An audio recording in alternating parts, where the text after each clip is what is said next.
साल 1965-66 के दौरान भारत के पूर्व प्रधानमंत्री लाल बहादुर शास्त्री ने जय जवान जय किसान का नारा दिया था। इस नारे के बल पर देश के जवान दुश्मन देशों के साथ युद्ध में और किसान देश की भूख मिटाने के लिए खेतों में अपना योगदान देने लगे। इस नारे के साथ साथ देश में शिक्षा को बढ़ाने का भी अलग जगह। लेकिन आजादी के इतने सालों बाद आज भी देश की एक बहुत बड़ी आबादी है जो शिक्षा से वंचित रह जाती है। मध्य प्रदेश की आर्थिक राजधानी इंदौर में एक ऐसी स्कूल है जहां जवान और किसान के बच्चों का खास कनेक्शन देखने को मिला।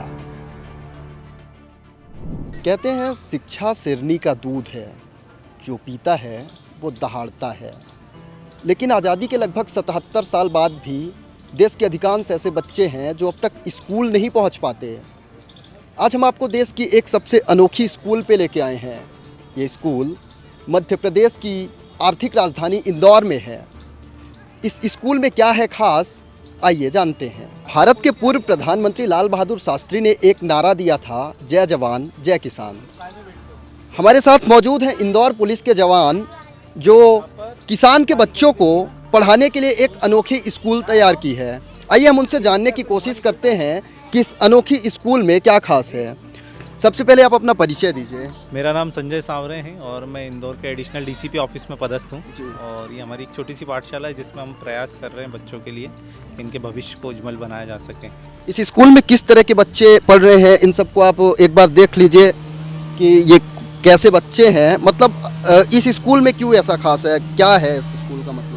यहाँ पर पाठशाला में हम बच्चों को हर तरीके का जो भी इनका जीवन व्यापन की जो रोज़मर्रा की चीज़ें हैं उसको हम सिखाते हैं। क्योंकि अमूमन ऐसा होता है, आपने देखा होगा कि बस्तियों के अंदर जो माता पिता है उनका इतना ज़्यादा सहयोग नहीं रहता।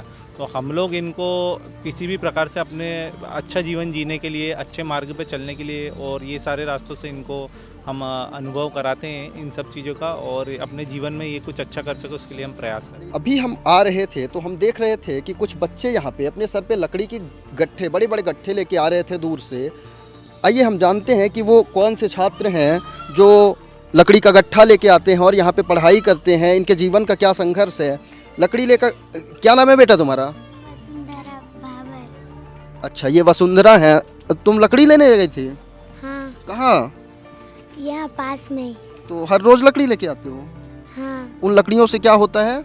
हमारे घर खाना पकता है। खाना बनता है। तो इतना भार उठा लेते हो? हाँ। कब से कर रहे हो, कितने साल के हो? बहुत साल हो गए। बहुत साल हो गए। हाँ। तुम कितने साल के हो? 9 साल के। हाँ। और मम्मी पापा क्या करते हैं आपके? काम करते हैं? मजदूरी करते हैं। और आपके मम्मी पापा क्या करते हैं? मजदूरी और काम करते हैं। अच्छा, खेती किसानी भी करते हैं? हाँ। कहाँ? गाँव में। तो उससे आप लोग यहाँ इस स्कूल में क्यों आए हैं? इस स्कूल में क्या होता है, क्या ऐसा खास है?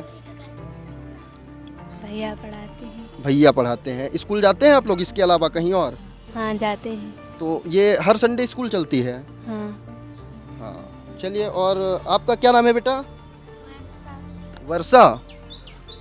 वर्षा, इस स्कूल में किस तरह की पढ़ाई होती है, क्या पढ़ाते हैं सर? हिंदी और सब पढ़ाते हैं। तेज बोलना है, थोड़ा तेज आप बताइए। हिंदी और गणित और सब पढ़ाते हैं। सारी चीज़ें पढ़ाते हैं, ठीक है। आपके मम्मी पापा क्या करते हैं? मजदूरी का काम। और वो घर में नहीं पढ़ाते इसलिए यहाँ पे आते हैं? हाँ। तो इन छात्रों का कुल मिला के संघर्ष ये रहा है कि घर में इन्हें वो शिक्षा नहीं मिल पाती जो स्कूल के बाद मिलनी चाहिए। इसलिए इस शिक्षा की पूरी जिम्मेदारी उठाई है इंदौर पुलिस के एक जवान ने, जिनका नाम संजय सांवरे है। आइए हम इनसे और जानने की कोशिश करते हैं कि इस स्कूल में क्या है। संजय जी, इस स्कूल में ऐसी क्या खास बात है, ये बच्चे क्यों आते हैं हर रोज़ यहाँ पे, मतलब पढ़ाई करने बचे हुए समय में? जैसा कि क्या है कि इनके जो मम्मी पापा वो ज़्यादा शिक्षित नहीं हैं और वो भी एक गरीब तबके से ही बिलोंग करते हैं।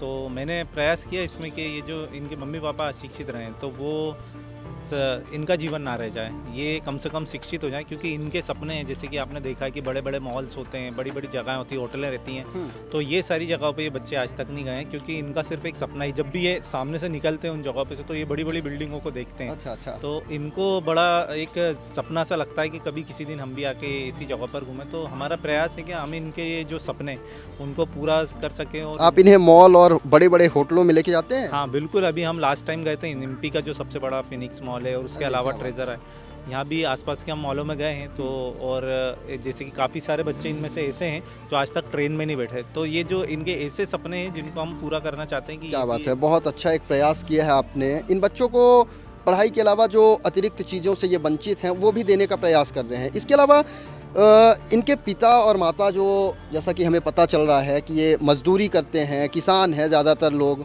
तो इसका प्रभाव इन बच्चों पे ना पड़े, ये प्रयास है संजय जी का।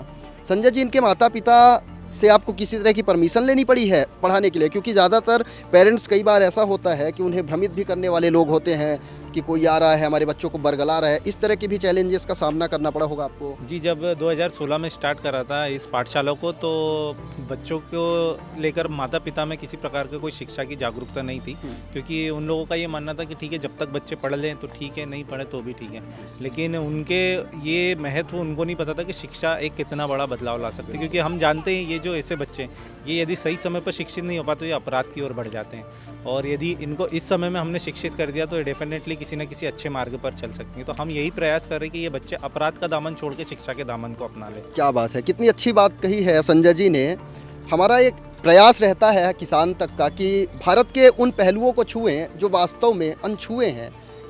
ज़रूरत है दुनिया के सामने शिक्षा के महत्व को समझने की, खेती किसानी के महत्व को समझने की, और इनके जो गरीब माता पिता हैं जो आज तक लगभग किसान ही रह गए, वो उससे ऊपर उठ के आएँ और कुछ जीवन में अच्छा कर सकें। ऐसी तमाम अपडेट्स जानने के लिए आप बने रहिए किसान तक के साथ। अगर ये वीडियो आपको पसंद आया है तो इसे लाइक ज़रूर करें। अगर चैनल अभी तक सब्सक्राइब नहीं किया है तो कर लें, और नोटिफिकेशन पाने के लिए बेल आइकन भी दबा दें।